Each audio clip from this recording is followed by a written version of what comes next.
ভাঙড় ২ নম্বর ব্লকের ভোগালী ২ নম্বর অঞ্চলের ভোমরু গ্রামে লক্ষ্মী এলো ঘরে সিনেমা প্রদর্শনী সভার আয়োজন করেন ভোগালী 2 তৃণমূল কংগ্রেস নেতৃত্ব। আর সেই সভাতে উপস্থিত হন ক্যানিং পূর্বের তৃণমূল বিধায়ক শওকত মোল্লা। সবাই বক্তব্য রাখতে গিয়ে প্রকাশ্যে আইএসএফ কর্মী সমর্থক ও সাধারণ মানুষকে হুঁশিয়ারি দিতে দেখা গেল ক্যানিং পূর্বের তৃণমূল বিধায়ক শওকত মোল্লাকে।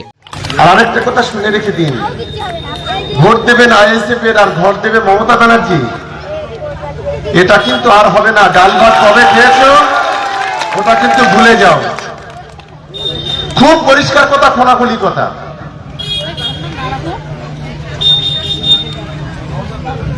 যদি আগামী দিনে শুধরে যাও তাহলেই টাকাটা পাবে, সেটা ভোটের আগে নয়, ভোটের পরে। এটাও বলে দিলাম। কথা যখন এখানে বলে যাচ্ছি, কাজে 1 সপ্তাহের মধ্যে প্রমাণ করে দেবো। যদি না করতে পারি আমি রাজনীতি করবো না, ছেড়ে দেবো। এত বড় কথা এখানে বলে গেলাম। পাল্টা দক্ষিণ ২৪ পরগনা আইএসএফ এর জেলা সভাপতি আব্দুল মালিক মোল্লা বলেন, শওকত মোল্লা এই মুহূর্তে দায়িত্বজ্ঞানহীনের মতো কাজ করছেন। সাধারণ মানুষের উপরে আর কোনো উনি ভরসা রাখতে পারছেন না, যার কারণে এইভাবে হুমকির আশ্রয় নিতে হচ্ছে। ক্যানিং পূর্বে তৃণমূল বিধায়ক শওকত মোল্লার হুঁশিয়ারি নিয়ে বিজেপি নেতা দিলীপ হালদার বলেন, শুধু ভোমরু গ্রাম নয়, সারা পশ্চিমবঙ্গে জবরদস্তি হুমকির রাজ শুরু হয়েছে। ঘর যারা পাচ্ছে তাদের থেকে তোলাবাজি করে টাকা নেওয়া হচ্ছে।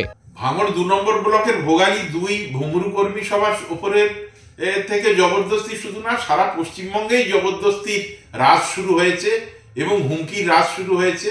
ঘর যারা পাচ্ছে তাদের তোলাবাজি করে টাকা নেওয়া হচ্ছে। আবার ঘর দেবো না, ভোট দিতে হবে, তার জন্য এখন থেকে হুমকি শুরু হয়ে গিয়েছে। যারা দিল্লির প্রতিনিধি আসছে এসআইআর করতে, সাংবিধানিক কর্তব্য পালন করতে, তাদের উপরে হুমকি আর অত্যাচার সেও থামে না। সর্বত্র একটা অরাজকতার রাজ।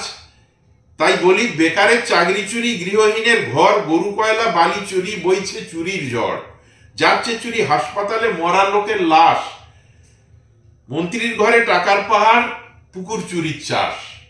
ভারতীয় জনতা পার্টির পক্ষে দিলীপ হালদার। শওকত মোল্লা এই মুহূর্তে দায়িত্বজ্ঞানহীনের মতো কাজ করছেন। উনি সাধারণ মানুষের উপর আর কোনো ভরসা রাখতে পারছেন না, যার কারণে এইভাবে হুমকির আশ্রয় নিতে হচ্ছে। মানুষকে সন্ত্রস্ত করার প্রক্রিয়া উনি বেছে নিয়েছেন, যার কারণে বলছেন যে তৃণমূলের ঘর নেবে আর অন্য জায়গায় ভোট দেবে, এটা হতে দেব না।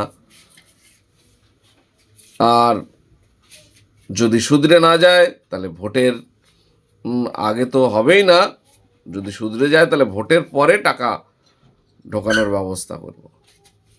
এই যে কথা, এই কথার মধ্য দিয়ে তিনি প্রকাশ্য সাধারণ মানুষকে সন্ত্রস্ত করা, হুমকি দেওয়া বা একটা প্রতিবন্ধকতা তৈরি করার চেষ্টা করছে, যার মধ্য দিয়ে যাতে সাধারণ মানুষ তাদের আয়ত্তে থাকে, তাদের কথা শুনে চলে, এই পরিবেশ তিনি তৈরি করতে চাচ্ছেন। এটা সম্পূর্ণ হতাশার জায়গা থেকে আজকে সাধারণ মানুষের ওপরে ফেথ হারিয়ে এই কথাবার্তা বলতে তিনি বাধ্য হচ্ছেন।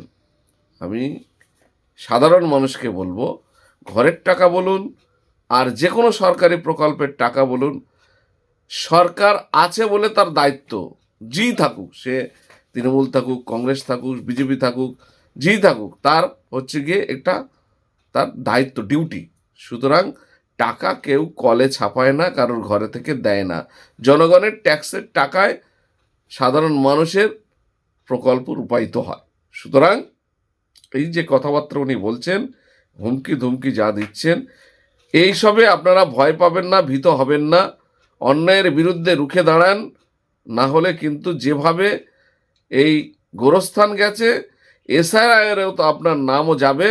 আর এরা এই লোক দেখানো আন্দোলন খালি মানুষকে দেখাবে, আর রাজ্য সরকারের কর্মচারীদের দিয়ে আপনার এসআইআরের কাজ সম্পন্ন করবে। আপনাকে সম্পূর্ণভাবে ধোঁকা দিয়ে এরা রাজত্ব চালানোর চেষ্টা করছে, আপনাকে ধনে প্রাণে শেষ করে দেবে যদি আপনি সচেতন না হন।